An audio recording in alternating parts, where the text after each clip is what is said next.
bureau bi nga xam ne nii moom mooy bureau d'accueil et d'orientation et de suivi des Sénégalais de l'extérieur gis nañ fa fan yi nii muy image yoo xam ne daanaka daj na fépp jeunes yi daal di fay dem bëri fa lool gannaaw ba ñu doon wax ay emploi ci cadre immigration circulaire ci Espagne ñu gis ne jeunes yi nañ fa bàbbatikoo dem ñenn ñu bëri di poser wu question ci l'emploi des jeunes mais tamit ci immigration circulaire bi ñu wax loolee naka nga ko jàngatee ndax lu ni mel dafay témoigner ne emploi des jeunes ba léegi mu ngi doon jafe-jafe ci gouvernement yi. non emploi dafa mos a doon jafe-jafe ci ñëpp.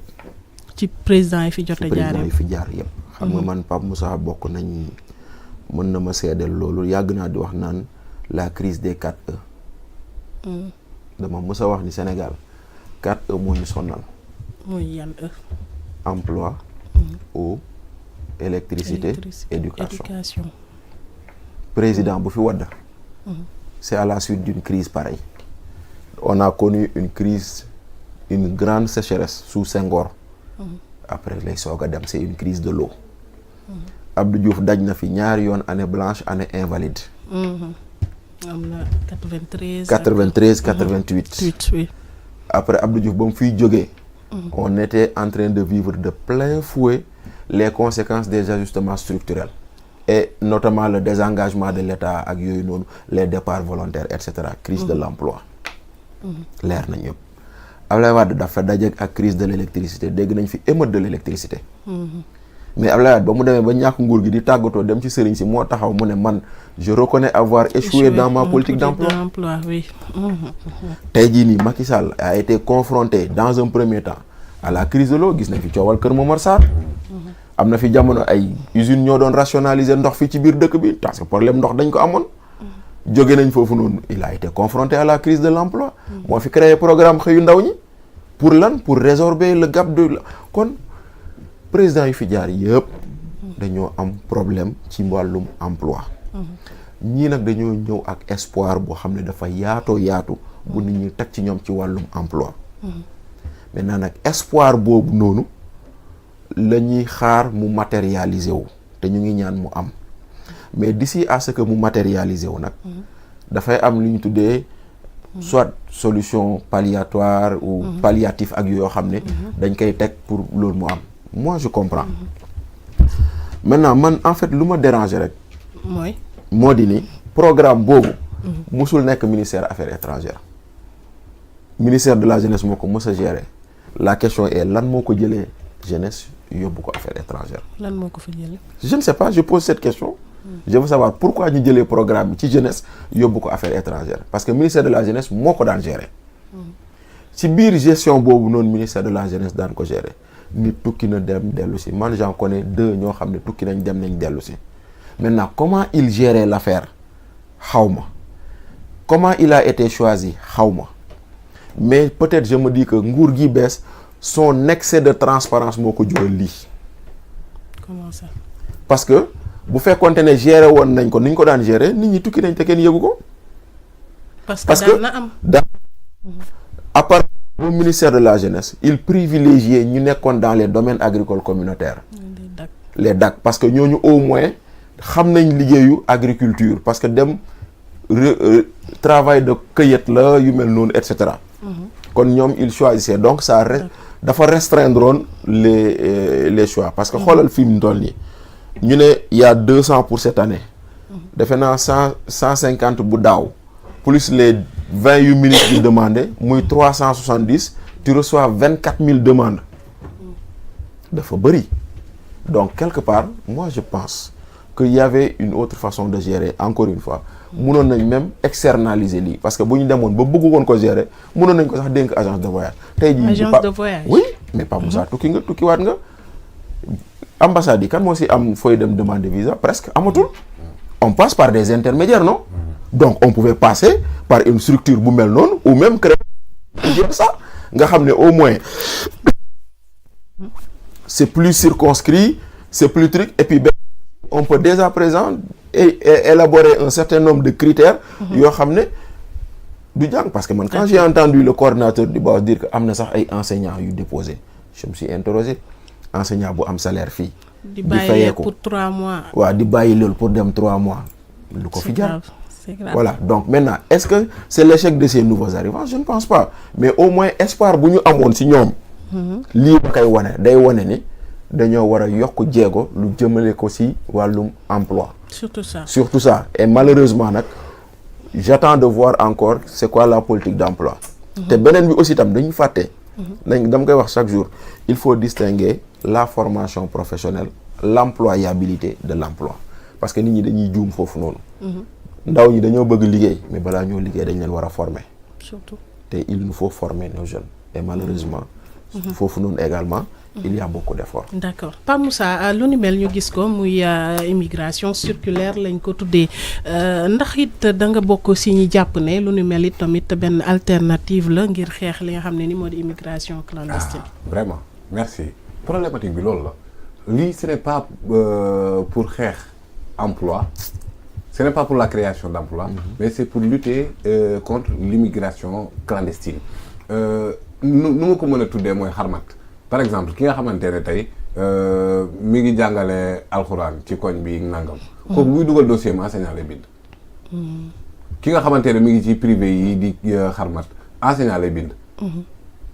Parfois li ci ëpp du fonctionnaire yi nii mais xarmat la xarmat am nga benn 3 mois boo xamante ne yow leer na ne ci réew mi defoo fi dara. ci diggante 3 mois yi noroo am dara ñu yóbbu la emploi saisonnier Maroc day jox Espagne emploi saisonnier. 15000 15000 emplois saisonniers. mais Espagne, sauf que ñoom jigéen la ñuy privilégier ñoom Maroc. parfois ñoom ils privilégient plus les femmes que les hommes. am na. Honduras. Espagne da koy def yenn saa les pays de l'Est. donc day bëri dina am moment yoo xamante ne surtout ci emploi saisonnier yi. fii mooy gën a dox fee mooy gën a dox fii ñi nga xamante ne du politique migratoire dëgg sax de fond mais c'est juste une mobilité professionnelle. Ok. Alors léegi Espagne am na ci lu mu ci soxla Sénégal jeunes yaa ngi fii. wër na la ne fii ci 3 prochains mois amul lenn loo xamante ne dans le cadre de l'espoir qui les anime dina am benn changement profond parce que développement processus la. pour ñu bëgg a gëmloo affaire naan booy dañoo désespéré ci ñii ñu fi fal booy ñoo leen fal barki dem boo jaay ñi taxaw doon leen xeex ca pal ga ñoom ñooy taxaw naan découragé yooyu mosuñu am courage ci projet bi bokkuñ ci gëmuñu ko. alors léegi nag tey jii nii imagine Ousmane Sonko wala régime bi gisoon opportunité boobu noonu ne sama benn ndaw réew demul lan la ñuy wax dafa iñaan. boo xoolee am na ci yoo xamante ne Ahmadou Bamba Khadim Fall mën na la ko confirmer ñoom am na yu ñu rejeté. vous avez son numéro vous pouvez l'appeler. parce que am na ci yoo xamante ne ñoo boo ci génnee liñ ciy def Canada jox na gars yi offre. ñu xool offre bi étudier ko xool salaire yi. xool ñoom charge yi ñuy am foofu. ak circonstances ak yooyu ñu ne leen delloo leen seen yëf lii bëgguñu ko duñ jël bu suñuy ndaw réew ndax lii. yokk leen salaire gi yokk leen payoor gi yokk leen conditions yi ngeen ñëwaat boo leen bëggee. donc kon ñiy def loolu noonu sacrifié wuñ seen ndaw. mbir mi. Effectivement ministère de l'emploi la. foofu la nekkoon Abbas Fall moom moo njëkk c'est-à-dire BAOS bureau d'accueil et d'orientation suivi ci Sénégalais de l'extérieur ñi ne sont pas encore des Sénégalais de l'extérieur demaguñu kon nekk guñ dans le cadre sax pour fu nga xam ne foofu la BAOS bi di leen di kiyee léegi nag ñoom dañuy xool buñ demee foofu noonu les conditions de travail conditions ya ñuy nekkee lépp état du Sénégal xool ko saytu ko contrat yi convention yi ba mu leer ñoom ñu dem diggante ñetti weer yooyu ñu encaissé benn ñaata 5 à 6 millions. non ils peuvent pas. si non c'est à peu près 1100 € le mois. 1100 € le mois. 1000 à peu près quoi. mënul waaw maximum ils vont pas revenir sur 3 mois avec 2 500 000. xam nga waaw bu ñu nekkee foofu noonu di encaisser seen salaire fonds d'appui à l'investissement des Sénégalais de l'extérieur mu ngi fi xuree ci Thiam. amaana ñu ne ko ils sont à l'extérieur donc ils sont concernés par le fonds d'appui. jéem leen a orienter vers des secteurs porteurs yoo xamante ne mën nañ cee def dara amaale expérience ci fu ñu jëm. ndax am nañ lu ñu jot a pratiquer ces mois-là. bu ñu ñëwee loolu noonu ñu yore mu néew mu bari mën nañ cee investir dans quelque chose. c'est ça l'objectif loolu de création richesse ñooñu est-ce que dinañ tentative ñëw gi c'est important ñu taxaw foofu. non parce que am na ñenn parce que koo xam ne nii da daan làqatu dajale ñenn ñi boog laay wax. dajale mais déjà Khady que la vague de l'année dernière, d'après le ministre des Sénégalais de l'extérieur, il y a 30% ou 33% qui ne sont pas revenus. Le ministre va quoi? Voilà. Ça veut dire... Il ne faut pas dire que nous payons dem, nous payons ñëwaat. Donc on espère que nous payons dem, nous payons ñëwaat. Loolu lañ bëgg mais jàppal ni ñun Sénégal fii sax dem nañ Jeux olympiques, nos athlètes ont disparu. C'est ça. Ci Jeux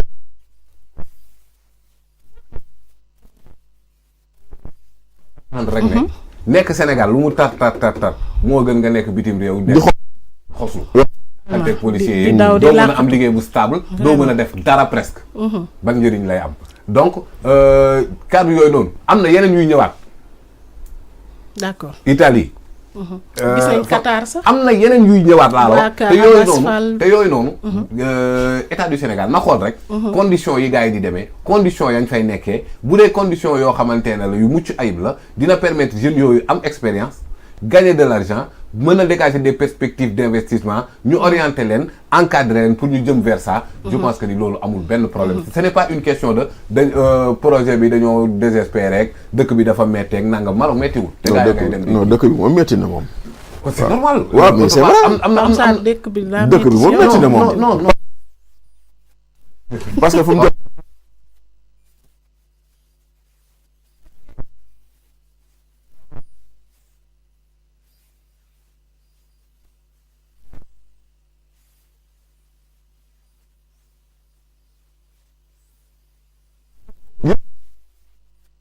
li ñuy xeex li ñuy liggéey. mooy que Sénégal bu dee ko Sénégal des conditions bu mu mën a jëndee grand coroke amul problème. coroke yàlla na ko yàlla may. yàlla na ko yàlla may Sénégalais yëpp. loolu objectif bi. naa leen puudalu leen ba mu neex parce que xam naa ne honorable te mu puudalu solo ju ne ko projet baa ngi. projet baa ngi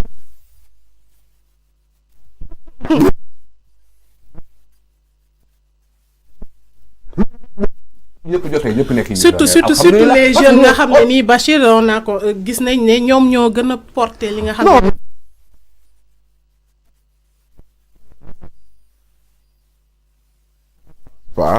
Je ne voudrais pas arriver trop vite pour dire que c'est un espoir dessus moo tax nit ñi di kii nii mais est-ce que teelul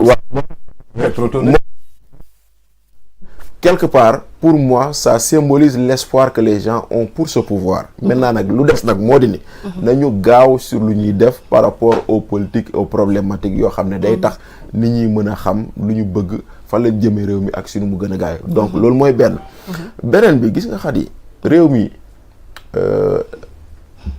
am nañ ko waxtaane te nañ ma baal parce que man quand je le dis des fois je me fais pas comprendre regarde les résultats du dernier recensement Pape Moussa lan lañ la wax 65% de la population a moins de 35 ans du loolu lañ la wax mooy maanaam ñun ñi am fanweeri at jëm kaw boo wàññi woon fukk ñun ñett lañ mais leneen loo xam ne mu ngi ci biir te kenn waxu ko wala boog on ne le dit pas assez la moitié de la population a moins de 19 ans. La moitié de la population. Si nous sommes 18 millions, il y a à peu près 9 millions de personnes qui ont 19 ans. C'est ça que ça dit. Parce que moi, je l'ai compris quand il y a eu le concert de VJ au Grand Théâtre. Mais ce jour-là, j'ai compris que moi, j'étais vieux. Mais non, mais attends. On dit VJ mooy concert. Je dis kan mooy VJ. dëkk bi di wàcc réseaux sociaux yi di tax.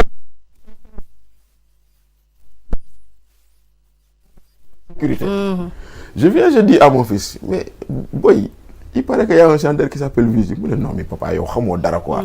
Yow kooku suñu école nii. te musul def publicité. te musul def publicité. waxoon papa ba jaay mi nga xam.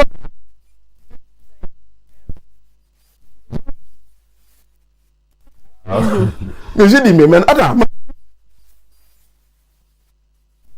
Nous, Sénégalais, il y a une frange de notre population dont on ne comprend pas les aspirations. Il y a une frange de notre population dont on ne sait même pas lan la ñuy xalaat. À cette jeunesse-là. Parce que tey jii nii ñii ndaw parce que Pape Moussa fii suñu réew yi jusqu'à peut-être 30 ans tu es un consommateur dans ton pays. parce que jusqu'à 30 ans amoo liggéey bu baax. jusqu'à 30 ans dañ la yor sa papa lay dundal sa yaay lay dundal. mais kon nag loolu noonu il faudrait ñu bàyyi ci attention bu baax. bàyyi ci attention ci formation. bàyyi ci attention ci éducation bàyyi ci attention ci santé donc yooyu noonu pour man c'est les défis yi nga xam ne yi nii. moo ñu war par rapport à cette jeunesse là. parce que dañoo war a gën a bàyyi xel ndaw ñi. ndaxte ndaw yooyu noonu dañoo am ay besoins. ñu war a satisfaire seen besoins yooyu noonu ñu fexe ba ñu toll ci war a doon des gens productifs ñu amal njëriñ réew mi. parce que tey jii nii bëri na ñoo xam ne ils sont même pas à l'école. Surtout. Parce que école yi doyul malgré tout ce qu'on a pu dire. sur les abris provisoires école doyul Sénégal. surtout les écoles publiques. fii nii am nay ndaw yoo xam ne maternelle xamuñu ko. kon nag yeneen ak yeneen. kon gis nañ sax ku si mel ni le PM tey rek mu ngi doon am ak ndaje que ñenn ci ay Jakarta